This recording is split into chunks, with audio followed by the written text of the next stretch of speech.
Rosie's a long-time collaborator and colleague, and today we're talking about the gift of saying no, which is something I think there can be a lot of negativity around this word no. I mean, no's like the archetypal negative word, right? So we're going to be talking about reframing the no and actually the gifts that the no can bring. And if you have any questions for us, do please put them in the chat, because we will be able to see those, and we'd love to receive your questions for later. So Rosie, let's start off with this. Why do we think that there's so much negativity around this word no? Because surely no is a good thing, right? It stops us from something that we don't want. So how come we find it so dangerous? I think, like, for a lot of people, there's this real thing where we're kind of socialized to people please, and we want to sort of say yes to people to make them happy or fulfill their desires or needs, and there can be a lot of shame or anxiety around saying no, and that being received negatively and people not being happy with us, I think. Yeah, so I love how you started with people pleasing. By the way, I'm a chronic ex-people pleaser, and there's this thing of if I say no to this person, they might reject me, they might be upset with me. It's like there's consequences to saying no, and maybe these consequences mean that I'm going to be less connected to this person afterwards. So it makes sense too that we're scared about that, because we value our connection to people, right? So that's interesting. And why else do you think it's difficult for us to say no?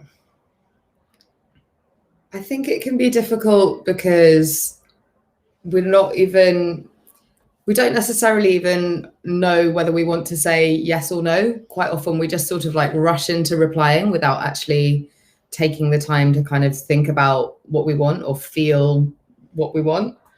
I think that's another thing that gets in the way. Yes, and I'm certainly guilty of saying yes to things when actually I want to say no. And I find it hard to know. I sometimes find it hard to know what do I actually want in any given situation. So the thing is that the no is the work that I've been doing with togetherness over the years has showed me that to be connected and loving and whole, I used to think it was all about let's just love everyone and love everything and be nice to everyone and let's hug everyone if they want hugs. And I've learned that the foundational piece for me, like what really shifted for me in my intimacy and connection with people, was actually learning to set boundaries, learning to say, no, that's actually not what I want. And it was quite painful to to get there. And so I want to start talking about reframing the no from this thing which is negative to something which is invitation to depth and wonder. So I want to talk about a situation that I had just recently. So I was with a colleague, and I really valued and loved this colleague, right? I love working with them. And it turned out that the way we wanted to do this project together, the dates were really tricky and it felt quite hard. And I ended up agreeing to lots of things because I didn't want to lose that relationship with this person. I thought by agreeing to this stuff that I don't want, I'm going to be serving this relationship, even though I don't really want to do these things. And it turned out by making those agreements, it was actually undermining the relationship.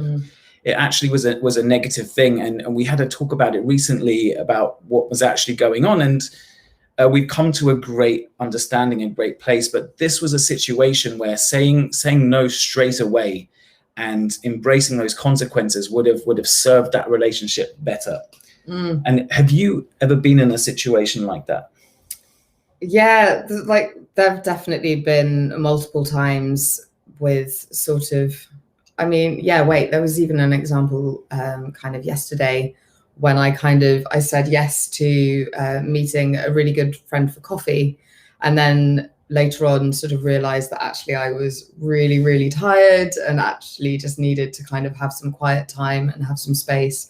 And so I kind of had to like backpedal on my kind of agreement to meet my friend for a coffee. And it was fine because it's somebody who loves me and trusts me. But I think I kind of like knew at the beginning that I didn't actually have the resources that day, but I wanted to make this person happy and they wanted to see me. So I was like, yes. And then later on I was like, oh, no, actually. Oh, yeah, I've so been there. And this reminds me of a phrase that Pippa Evans, a comedian and improviser, told me recently. And she's actually coming on for a chat in the next few weeks.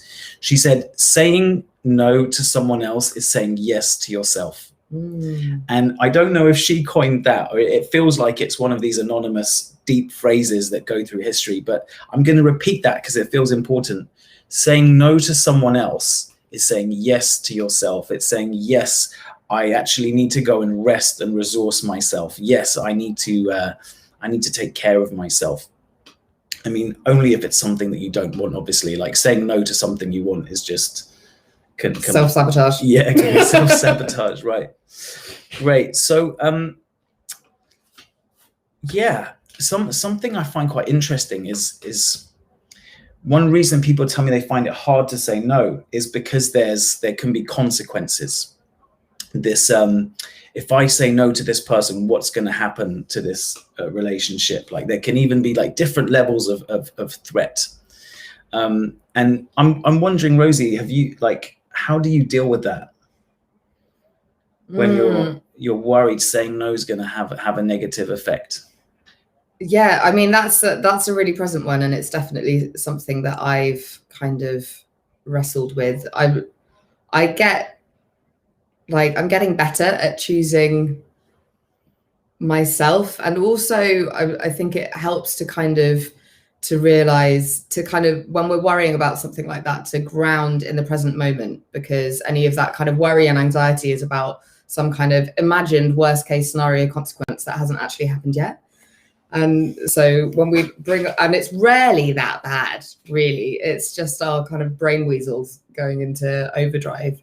So watch out for the brain weasels. Watch out for those tricksy brain weasels. So yeah, when I get worried about that kind of stuff, I find bringing myself back into the present moment really helpful. Any other tips? Well, I've been reflecting on this question recently, and something that became very present for me is, well, there's consequences if I say this. Like maybe it's someone in my family. There's consequences if I bring this up. It might feel difficult. But actually, what are the consequences if I don't say this? Oh, Neil Urquhart loves the brain weasels there. So we've got the brain weasels on the screen now. I'm not sure how to, there we go.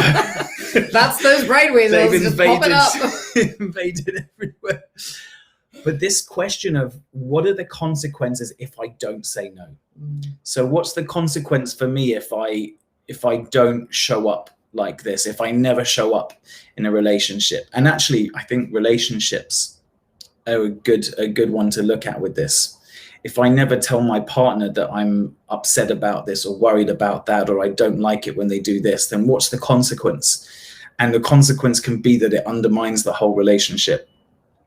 So I think it's for every person to weigh it up. But if you're worried about what's the negative consequences of me doing this, I'd also consider the other side. What's the consequences if I don't do this? I think that's an interesting one. And I'd also always say that if you need to get help, if you would like some help, then ask for help, ask for a friend, ask for a professional, call the Samaritans. I think, there's support available to everyone in some form. Yeah, I think that's, especially in 2020, this wild and weird year, it's important to remember that there's always someone there. I wanted to show a slide that I made a few weeks ago. Let's see if we can get that on the screen. There it is. Let's get that up on the screen there. Ta-da. Ta-da. So hopefully you can see this slide now. And what I like about it is it shows The gifts of saying no. Oh, hang on a sec. I think there we go. Here we go. Now you can see the slide and you can see us. So what I like about this, I was thinking about the gifts of no. And what I realized was it's positive for us, it's positive for the other person. And there's this beautiful overlap where it creates this deeper intimacy and connection with each other. And I think one of the things I like about saying no is this practice of prioritizing our own needs. And I think most of us are socialized, especially women. Like, I hate to generalize, but I work with a lot of women, and it does come up a lot that women seem to be more socialized to prioritize other people's needs. Do you think that's fair, or am I just being some crazy guy? I would say that, yes, that's fair. Okay, well, if Rosie says it's fair, that must be it. This is the truth. And so I think it's good to practice this. Do you think it's good to practice? Yeah, definitely. I remember when we were hosting Shush Dating together before, and we would play a game with people, and we'd get them to practice saying no to each other for whatever reason, and sort of inviting them to notice how it felt to say no to things that they wanted to actually say yes to, and things that they wanted to say no to. And lots of people, I think, it was a kind of rich game of inquiry, because lots of people hadn't had much practice at saying no, or much opportunity to kind of see how it feels without consequence. And I think it was it's a really empowering thing to explore. And in that setting, it was like a kind of safe setting to do it without any consequence. So we like to create these laboratories where you can try things out, don't we? I think that's really important, because it makes it easier the more we practice. So it's just like doing yoga, but for boundaries, basically. And it's like reading a book about yoga versus actually doing some yoga. There we go. You want to feel what it's like in the moment. And a lovely way that we can reframe the no is to start celebrating it. So when we play games around no, when someone says no, we like to add this replying with thank you. And when you look at this diagram of all the gifts of saying no, you can realize, wow, they said no. That means they respect me. They're not trying to fob me off with something. I mean, have you ever had an experience where people say yes, and then obviously they just didn't mean that? Yeah, and that feels horrible if you're the person asking and someone sort of says yes, but you know that they mean no, and then you feel bad for kind of the fact that they're sort of putting themselves out for something that they don't really want for your benefit, and you'd kind of rather that they just said no when they meant it. I remember something, gosh, I wish I could remember where it was, but there was a quote before that I read somewhere, which was, when someone sort of says no to you, a good way to expand on just saying thank you is to be like, thank you for like not giving me something not meant for me. And that's great. Yeah, and I think it's important to kind of talk about saying our own no's, but it's also important to think about how we would like our no's when we say them to people to be received, and to make sure that we're practicing that when other people say no to us. That's lovely. And the no doesn't have to be this big, like, no, get out of my face. It can be, and actually this is a nice thing that Mark Walsh says is, no, just like you're saying to a child that you love, someone that you care about. It's not that you're pushing them away. It's this gift. It's this loving invitation. And of course, this is something that I don't think a lot of people understand. And it's that when we are able to say no, then actually we become way more trustworthy to others. Like, people can relax around us. I don't know if you've ever been around people where they don't seem quite sure what they want or what they don't want. Like, they can't decide what restaurant they want or anything. And, that's okay. And we all go there. But there's something when you're with a friend who you really trust and you know they mean what they say, there's something in the nervous system that's completely relaxes, I find. And so I think no is a gateway to being more trustworthy. It feels almost like a no, or knowing that a no is available or defined, makes a kind of boundary around, or a container for whatever happens in that space. And then you can almost relax into it, knowing that you have the sort of freedom to kind of, a bit like if you were playing a board game and you had no idea what the rules were, you'd be all sort of stressed out and anxious and confused. But if you read the rule leaflet first and you kind of knew how to play the game and what was allowed and what isn't, then you can just relax and enjoy the game. Oh my God, I love that analogy. And that's kind of what it can feel like moving around the world now, because a lot of our cultural norms are just like, disappearing and being reinvented, and also at such a rapid rate that you don't know, depending on what group of people you're with, what you should say or not say, or how people want to behave. And so there's something. Have you, okay, about opening the door, about men opening the door for women, and sometimes people can feel offended if a man opens a door for a woman. It's like, what are you saying?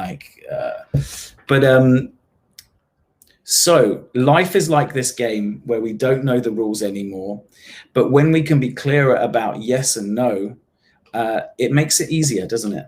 It definitely does. Do you have any tips, Adam, for chronic people pleasers wanting to reform and get better at saying their no, or ways of practicing that in a way that feels safe and empowering?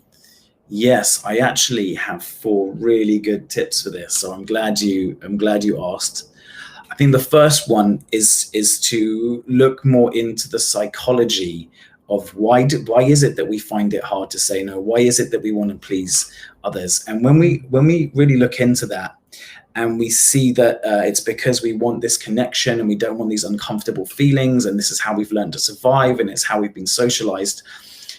Actually, we can take a moment to have a little bit of self-care and realize, like, wow, I can feel self-compassion, because this is difficult. This is why I'm a people pleaser, because this has been serving me and looking after me. And I think when we can accept that and have some self-care, it enables us to explore a bit more and look at, well, what does it mean when I'm not saying, what are the consequences of me not really saying what I want? And the consequences can be anything from, feeling a complete lack of our own agency, to always hanging out with people that we don't really like, or being treated badly. So I think that's good. I think embodied postures are brilliant as well to help us get into our no and our yes a bit more. And I'm going to link the embodied postures with storytelling and archetypes. And the reason that I love these so much, it's a bit like, have you ever got into a yoga pose and suddenly felt like a muscle or a part of your body that you weren't really aware of before? And when we get into these embodied postures, it can put us in touch with parts of our psyche that we're not usually in touch with, that make it easier for us to connect to that no. Or when we listen to a story, it can put us in touch with this sense of our own power or wholeness, like we relate to the hero. I was talking to my mum about this morning, actually, and I love your mum. She's fun. So in the stories, it's quite often, it's like the third son, or the girl who was just sent to, mop up, the one that no one really cared about or was looked after. It's usually the stories about someone like that finding their power through all these travails and becoming the queen or the king. And when we listen to a story like that, we can relate to it and feel, we can see there's actually a pathway to move from where we are to where we're going. And the last thing I want to mention about is practice. We talked about these laboratories of human connection.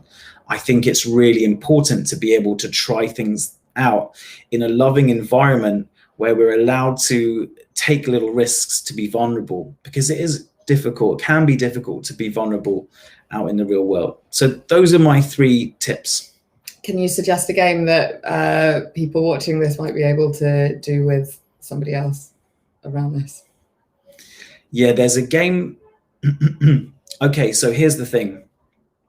To get really good at saying no, something that can help is getting really good at moving towards what we actually like, what we want, what we love. So there's a lovely game called Joy Tennis. Would you like to play it now? Yes. Imagine if I said no. And you would be and I would say, thank you for your boundaries, Rosie.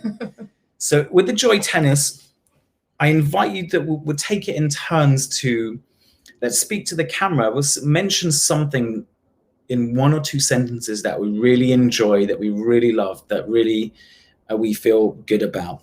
And the other person listens, and then the other person says one, and it's like we're passing a ball back and forth.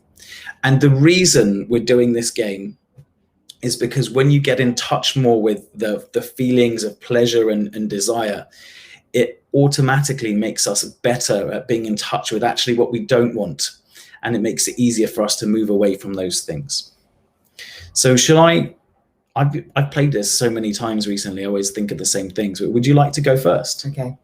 So I say something that makes me feel joyful. Yeah, and start with like, I love, I enjoy, I adore, something like that. I love crunching through crunchy autumn leaves in the park.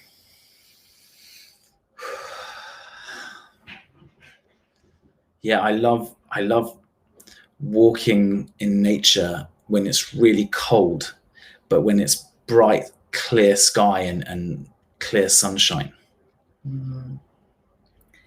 I love lying in bed at night with the window open when it's raining, listening to the rain. I love peeling an orange, a really delicious blood orange, and smelling the citrus essence in my nose. Yes. And I love eating oranges in the bath. And just the whole bathroom filling with the kind of aromas of the orange, and it's great. Try it. I love it when I'm feeling a bit broken and my partner just shows me so much love and care and so much acceptance. I love that feeling. I love when you're with a friend and you don't feel the need to keep talking all the time. You can just sort of settle into a companionable silence together. I love kayaking with my friends, and I love it so much. I love like those hugs you have with people, which are just sort of really long and easy and relaxed, and it's not a kind of like quick hug and then let go. It's just a sort of settling in with your body next to someone you love. Oh yeah, thank you, Rosie. Thank you. Thank you. So that was nice. You can play that game with a friend, and what I find interesting is you don't even have to do the thing to have a good feeling in your body. I quite often experience endorphins just from saying things and hearing someone else's joy. We're going to wrap the call up in a few minutes. If you have any questions, please do put them in the chat, and we will do our best to answer them. And in the meantime, what I'd like to say is if you want to explore sovereignty a bit more and healthy boundaries, I've got a course starting on Tuesday. The link should be in there. It's called Embodied Sovereignty, and we really set up these human connection laboratories, and we explore the psychology and the physiology, and it's I think it's a great course. So okay, let's see if there's any questions. Okay, so Sam wants to know how to say no to people in your family. That's quite a difficult one. They're the hardest people to say no to, right? Because we've grown up saying yes to them all of our lives, and the stakes are really high because we're stuck with them. Yes, exactly. Do you have any tips around it? And this has been hard for me as well, so I really relate. It's something I've had to learn to do. I find taking a pause between sort of when something is asked and really giving myself time to think about it, instead of just automatically rushing into saying yes, and getting into like a good feeling in my body about why saying no is the right thing to do. And then from that place, then speaking and saying it. That's a great tip. I love that. Take a pause. That's really cool.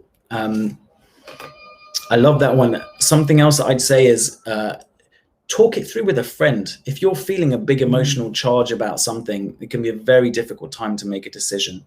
Talk to a friend, let them just listen to you and explore your feelings a bit. I think that can help make it easier. We've got a question here about, can you give a definition of what you mean by sovereignty? So sovereignty is about stepping into your own queenness or your own kingness. It's about having your own agency in the world. There's a whole lot of shoulding that goes on that can create us. You should be like this, you should live like that, you should do that. And this can take away from our own sense of self and creativity and agency. So I like this image of would you mind wearing this? Oh, great. Yeah.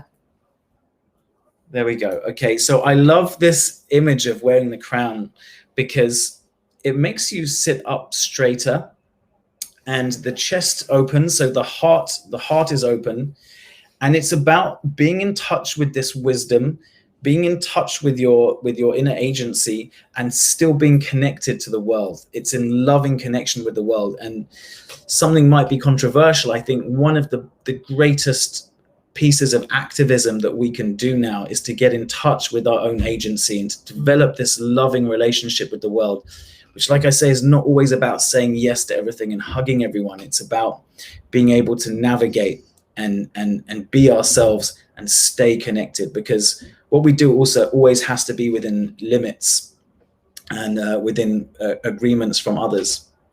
So nice. Yeah, it's great. I want to follow on from that, and it's about being kind of empowered in our lives as well, and not just sort of being passengers and having things and people and stuff happen to us, but really kind of taking ownership.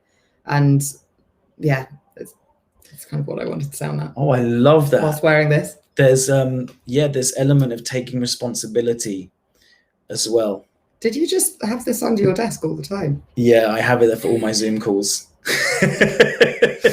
Some people have Snapchat filters. You've just got an actual crown.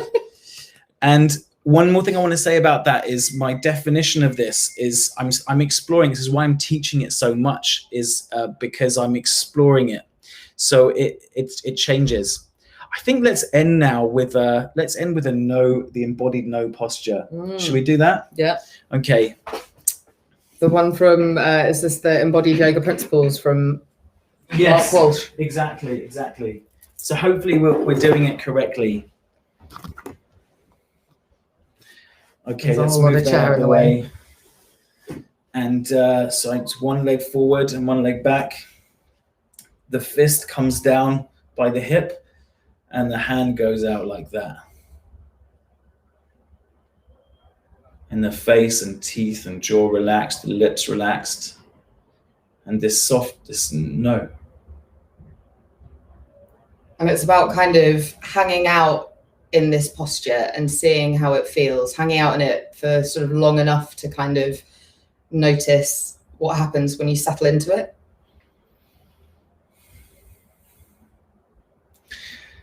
I love it. So thanks very much for tuning in.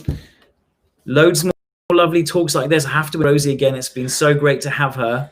And do come to the Togetherness website and check out what we're up to. Thanks for tuning in. Bye. Bye. How do I go off air? Finish.